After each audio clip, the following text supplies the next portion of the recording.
So in college, I was a government major, which means I had to write a lot of papers. Now, when a normal student writes a paper, they might spread the work out a little like this. So, you get started maybe a little slowly, but you get enough done in the first week that with some heavier days later on, everything gets done and things stay civil. And I would want to do that like that. That would be the plan. I would have it all ready to go, but then actually the paper would come along, and then I would kind of do this. And that would happen every single paper. But then came my 90-page senior thesis, a paper you're supposed to spend a year on. I knew for a paper like that, my normal workflow was not an option. It was way too big a project. So I planned things out, and I decided I kind of had to go something like this. This is how the year would go. So I'd start off light, and I'd bump it up in the middle months.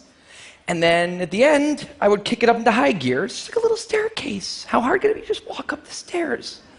No big deal, right? But then, funniest thing happened. Those first few months, they came and went, and I couldn't quite do stuff. So we had an awesome new revised plan. But then those middle months actually went by, and I didn't really write words. And so we were here. And then 2 months turned into 1 month, which turned into 2 weeks. And one day I woke up with 3 days until the deadline, still not having written a word, and so I did the only thing I could. I wrote 90 pages over 72 hours, pulling not one but 2 all-nighters. Humans are not supposed to pull 2 all-nighters. Sprinted across campus, dove in slow motion, and got it in just at the deadline. I thought that was the end of everything. But a week later, I get a call. And it's the school. And they say, "Is this Tim Urban?" And I say, "Yeah." And they say, "We need to talk about your thesis." And I say, "Okay." And they say, "It's the best one we've ever seen."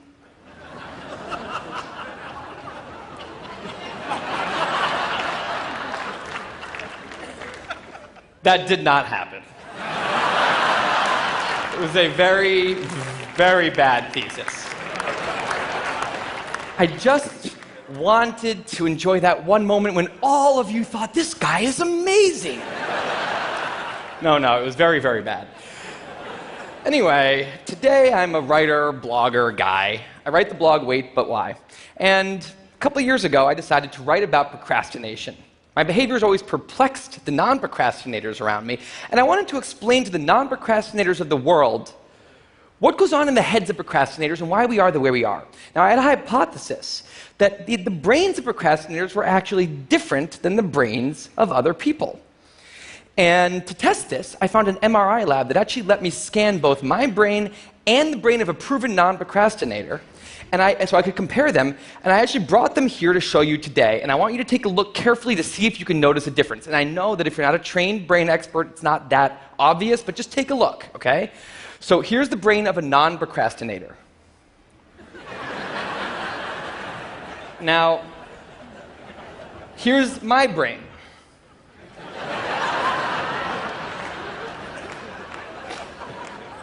There is a difference. Both brains have a rational decision maker in them, but the procrastinator's brain also has an instant gratification monkey. Now, what does this mean for the procrastinator? Well, it means everything's fine until this happens. So the rational decision maker will make the rational decision to do something productive, but the monkey doesn't like that plan. So he actually takes the wheel, and he says, "Actually, let's read the entire Wikipedia page of the Nancy Kerrigan-Tanya Harding scandal, because I just remembered that happened. Then we're going to go over to the fridge. We're going to see if there's anything new in there since 10 minutes ago.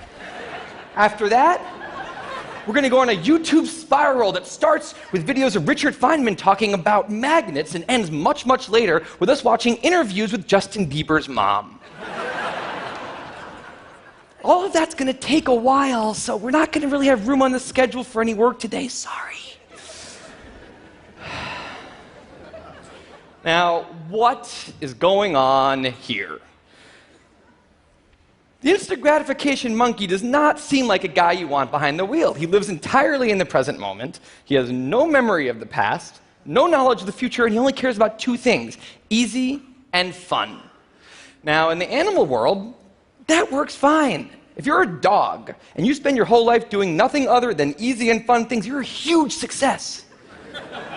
And to the monkey, humans are just another animal species he has to keep well slept, well fed, and propagating into the next generation, which in tribal times might have worked okay. But if you haven't noticed, now we're not in tribal times. We're in an advanced civilization, and the monkey does not know what that is, which is why we have another guy in our brain, the rational decision maker, who gives us the ability to do things no other animal can do. We can visualize the future. We can see the big picture. We can make long-term plans. And he wants to take all of that into account. And he wants to just have us do whatever makes sense to be doing right now. Now, sometimes it makes sense to be doing things that are easy and fun, like when you're having dinner or going to bed or enjoying well-earned leisure time. That's why there's an overlap. Sometimes they agree. But other times, it makes much more sense to be doing things that are harder and less pleasant for the sake of the big picture, and that's when we have a conflict. And for the procrastinator, that conflict tends to end a certain way every time, leaving him spending a lot of time in this orange zone, an easy and fun place that's entirely out of the make sense circle. I call it the dark playground. Now, the dark playground is a place that all of you procrastinators out there know very well. It's where leisure activities happen at times when leisure activities are not supposed to be happening. The fun you have in the dark playground isn't actually fun because it's completely unearned, and the air is filled with guilt, dread, anxiety, self-hatred, all those good procrastinator feelings. And the question is, in this situation, with the monkey behind the wheel, how does the procrastinator ever get himself over here to this blue zone? A less pleasant place, but where really important things happen. Well, turns out that the procrastinator has a guardian angel, someone who's always looking down on him and watching over him in his darkest moments, someone called the panic monster.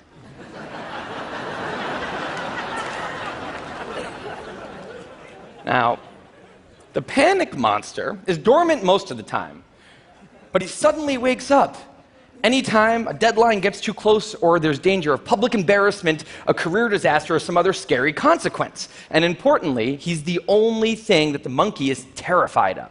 Now, he became very relevant in my life pretty recently because the people of TED reached out to me about 6 months ago and invited me to do a TED Talk.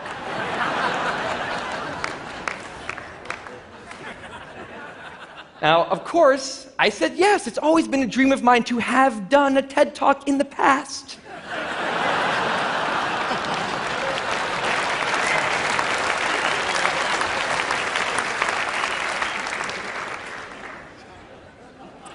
But in the middle of all this excitement, the rational decision maker seemed to have something else on his mind. He was saying, are we clear on what we just accepted? Do we get what's going to be now happening one day in the future? We need to sit down and work on this right now. And the monkey said, totally agree, but also let's just open Google Earth and let's zoom into the bottom of India, like 200 feet above the ground, and we're going to scroll up for 2.5 hours till we get to the top of the country so we can get a better feel for India.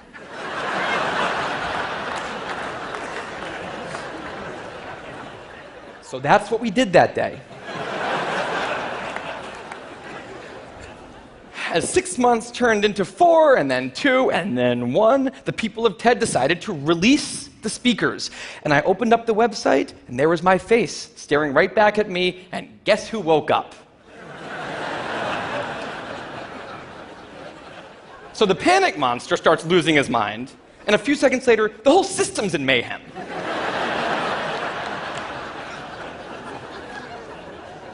And the monkey, who, remember, he's terrified of the panic monster, boom, he's up the tree. And finally, the rational decision maker can take the wheel and I can start working on the talk. Now, the panic monster explains all kinds of pretty insane procrastinated behavior, like how someone like me could spend 2 weeks unable to start the opening sentence of a paper and then miraculously find the unbelievable work ethic to stay up all night and write 8 pages. And this entire situation with the 3 characters, this is the procrastinator's system. It's not pretty, but in the end, it works. And this is what I decided to write about on the blog just a couple years ago. Now, when I did, I was amazed by the response. Literally thousands of emails came in from all different kinds of people, from all over the world, doing all different kinds of things. These were people who were nurses and bankers and painters and engineers and lots of PhD students. And they were all writing saying the same thing. I have this problem too. But what struck me was the contrast between the light tone of the post and the heaviness of these emails. These people were writing with intense frustration about what procrastination had done to their lives, about what this monkey had done to them. And I thought about this, and I said, well, if the procrastinator system works, then what's going on? Why are all these people in such a dark place? Well, it turns out that there's two kinds of procrastination. Everything I've talked about today, the examples I've given, they all have deadlines. And when there's deadlines, the effects of procrastination are contained to the short term because the panic monster gets involved. But there's a second kind of procrastination that happens in situations when there is no deadline. So if you want to have a career where you want to be a self-starter, something in the arts, something entrepreneurial, there's no deadlines on those things at first because nothing's happening at first, not until you've gone out and done the hard work to get some momentum, to get things going. There's also all kinds of important things outside of your career that don't involve any deadlines, like seeing your family or exercising and taking care of your health, working on your relationship or getting out of a relationship that isn't working. Now, if the procrastinator's only mechanism of doing these hard things is the panic monster, that's a problem because in all of these non-deadline situations, the panic monster doesn't show up. He has nothing to wake up for. So the effects of procrastination, they're not contained. They just extend outward forever. And it's this long-term kind of procrastination that's much less visible and much less talked about than the funnier, short-term, deadline-based kind. It's usually suffered quietly and privately. And it can be the source of a huge amount of long-term unhappiness and regrets. And I thought, that's why these people are emailing, and that's why they're in such a bad place. It's not that they're cramming for some project. It's that long-term procrastination has made them feel like a spectator at times in their own lives. The frustration was not that they couldn't achieve their dreams, it's that they weren't even able to start chasing them. So I read these emails, and I had a little bit of an epiphany that I don't think non-procrastinators exist. That's right. I think all of you are procrastinators. Now, you might not all be a mess, like some of us. And some of you may have a healthy relationship with deadlines. But remember, the monkey's sneakiest trick is when the deadlines aren't there. Now, I want to show you one last thing. I call this a life calendar. That's one box for every week of a 90-year life. That's not that many boxes, especially since we've already used a bunch of those. So I think we need to all take a long, hard look at that calendar. And we need to think about what we're really procrastinating on, because everyone is procrastinating on something in life. We need to stay aware of the instant gratification monkey. That's a job for all of us. And because there's not that many boxes on there, it's a job that should probably start today. Well, maybe not today, but sometime soon. Thank you.